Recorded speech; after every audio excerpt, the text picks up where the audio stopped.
Pete, what do you think? One of the silver linings of COVID-19 is getting inside the classroom, of course. Here's the dangerous part why parents can't dismiss this. This is a university, but these are also members of a board of a high school. This woman who's speaking also, Gina Harris, is also the liaison officer for the National Education Association. This is across the spectrum. What does she teach? She's an adjunct education professor and teaches the theory of middle school, okay? What the left has is a mafia on education. They teach the teachers who aren't allowed to leave the teachers' college unless they've absorbed the social justice and were willing to take it into their middle school and elementary school. This should surprise nobody, but again, we're tempted to feel like this is contained to the university. No. This is a cartel that controls every aspect of how kids learn. Jedediah, were you surprised at the reaction at the end? Normally, when people get caught on Zoom, they panic a little. They say, I'm sorry, but they are cool with it. Yeah, I actually wasn't surprised because they're getting away with it and they know it. And it's become a new normal. And a lot of people feel like they have no recourse, including a lot of parents.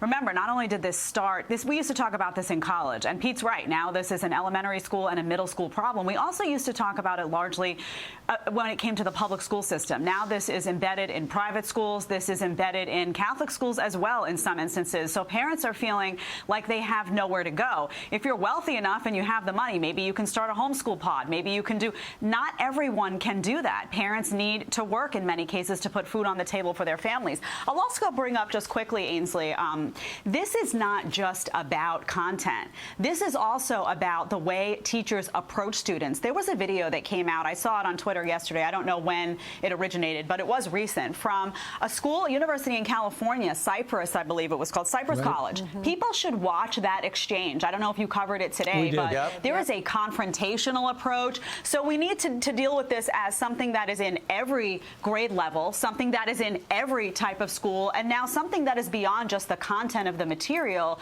and inching its way into the way teachers are interacting with students. This is activism in the classroom, plain and simple. All right, Mr. Cain.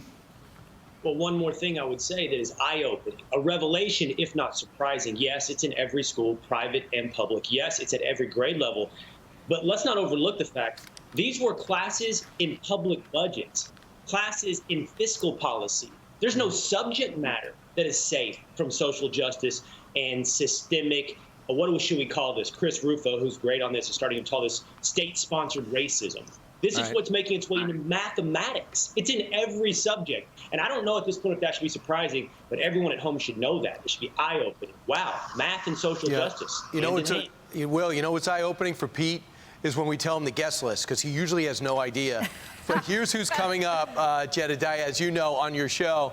Jack Nicklaus, Mike Huckabee, Jason Chaffetz, Lawrence Jones, Tammy Bruce, and Steve Ducey. Nice. That's right. And Brian, I studied this morning, and a performance by Mercy Me. That's exactly right. Oh, good job. Mercy Me. Fantastic. Okay, I guess I'll watch now. Thanks, guys. Steve